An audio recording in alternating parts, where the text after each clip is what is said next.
Good afternoon. My name is J.R. Smith. For those you know, but seriously, I take that as a compliment because Judge Smith and I actually work very well together.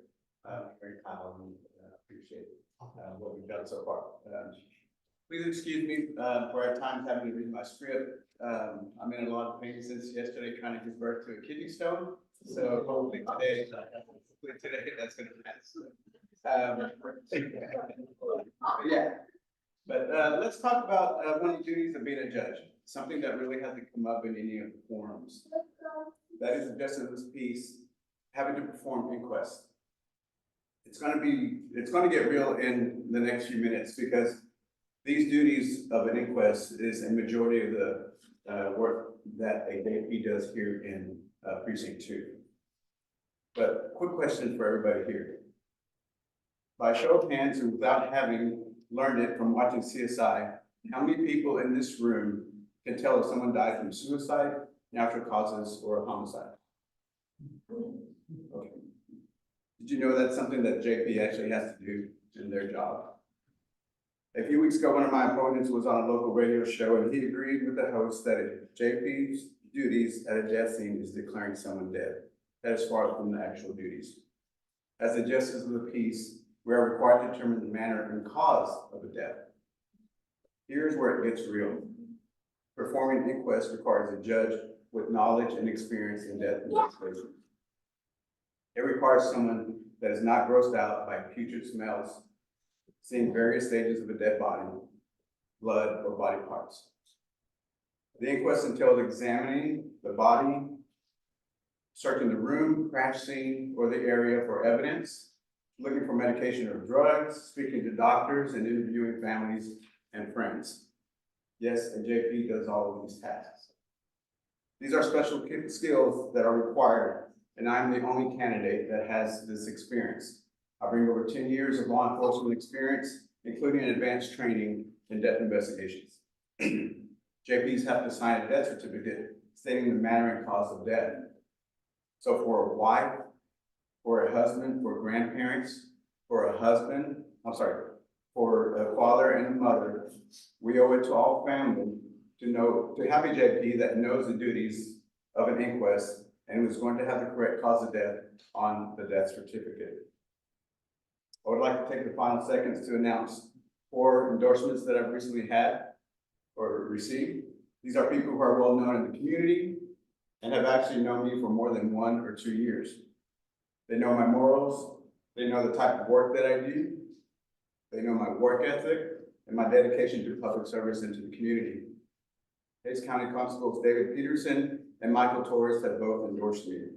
They work closely with the JPs, and they, as constables, know who is the best candidate for this position. Additionally, longtime Kyle area Democrats and former owner and editor of the Hayes Free Press, Cindy Barton, and former Hayes County Commissioner Jeff Barton have both endorsed me as well. And I ask for your assistance in this, and your vote in this primary. Thank you. Hi, good afternoon, everyone. My name is Paul Hill, for those of you who don't know me, but I feel like I know most people in this room. I am running to give back to the community that made me the person that I am today. And I'm sure some of y'all have heard me say that a lot, but I'm saying it because I mean it. I'm running to show what happens when a poor kid from the wrong side of San Marcos is supported by his community, is supported by his government, and is given a chance to do the right thing. Growing up, my father was physically disabled and was not able to work for my entire life. He's been on Social Security disability for the last, I'm 32, so 32 years.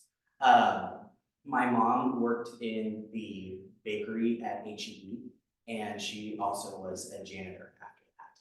So I'm definitely not somebody who has a silver spoon in his mouth.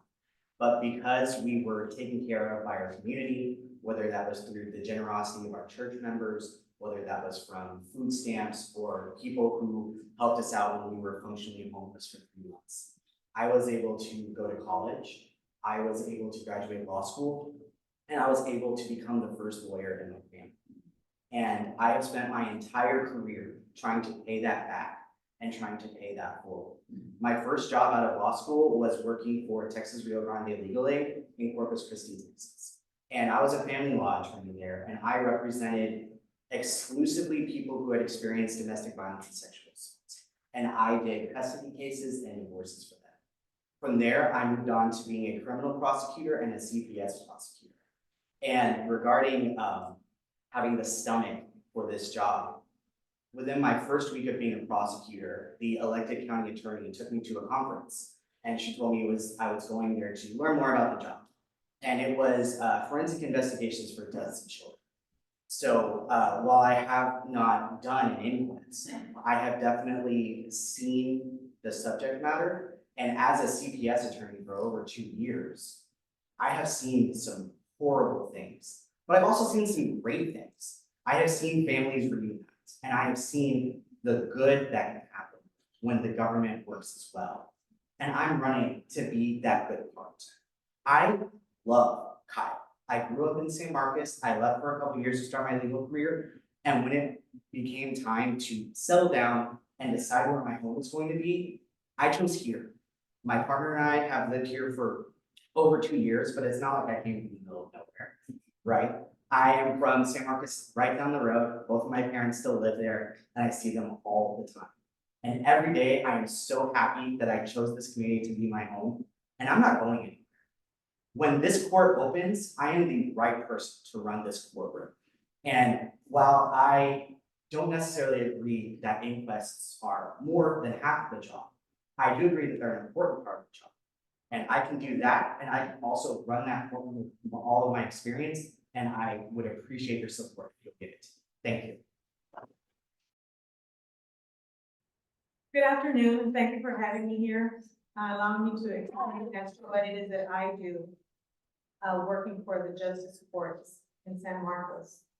My name is Janie Flores, and I currently work for Judge Maggie Moreno as your justice court administrator. I come here with 16 years of experience working directly with the justice courts. 6 of those years I worked in Comal County, and 10 of those years I have worked here in Hays County.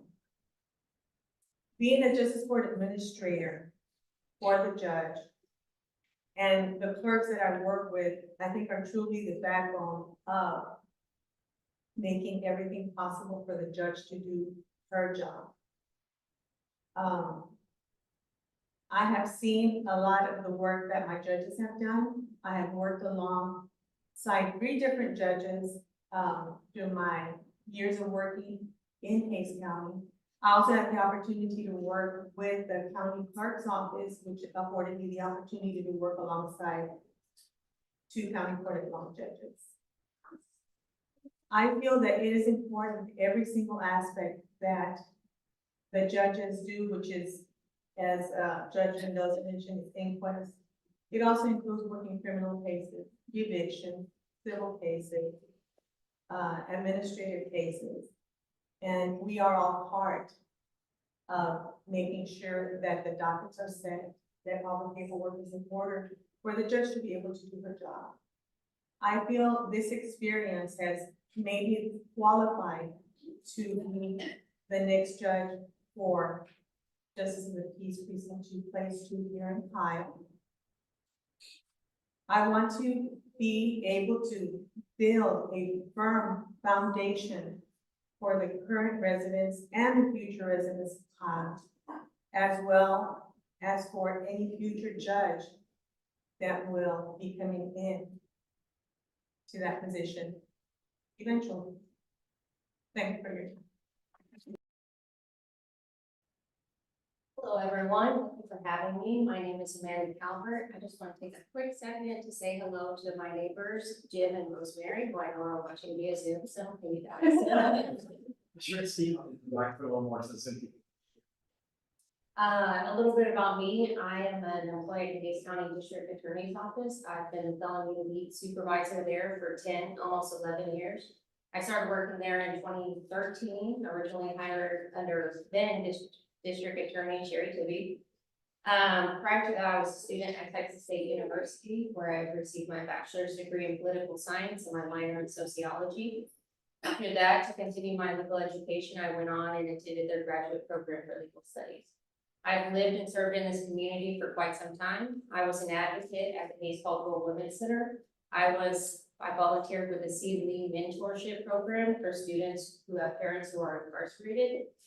I was a foster parent, and now I am an adopted parent. I've also started volunteering recently at a foster shelter, and that's been fun. So what do I bring to this office, or what do I intend to bring? Regarding this office, it was created because of the growth in this county and the precinct, and I believe with strong leadership, justice of the PCJP 2-1 and 2-2 can continue to thrive with efficiency and excellence as it has under Beth Smith. Regarding criminal activity and crime in our community, as a justice of the peace, things such as fentanyl, those cases might not come across my desk, but that's the person, as JR said, who's gonna be there with the potential tragic results of those things. They're gonna be there at the death of our community members. Hayes County has said, we're not gonna tolerate things like that. Just last week, we had a jury trial case with the district attorney's office where they found someone guilty of possession of fentanyl with intent to deliver. The community, the jurors gave that person 60 years in prison. That's how we feel about that. So how does this translate to what I'm gonna do as justice of the peace? Well, in my opinion, people don't start using or selling fentanyl overnight. It starts with these small infractions, things like having vapes, thefts, small drug crimes. When people come into my court with these infractions, should I be elected? I'm gonna be compassionate, but just. I'm gonna be lenient, but with enough tough love, so that when you get off on the right foot, off on the wrong foot, I'm gonna put you on the right foot. And I know it's tough with the youth especially. Like I said, I adopted my son when he was 14 years old. He turned 17 today. And every time I turn around, that boy's getting into mischief. We need to educate our young people about the criminal justice system. Ignorance of the law is not an excuse, and we need to start teaching it. I'm a strong leader. I'm tough but just. I'm compassionate, and I care. And I hope I have your vote when you cast your ballot. Thank you.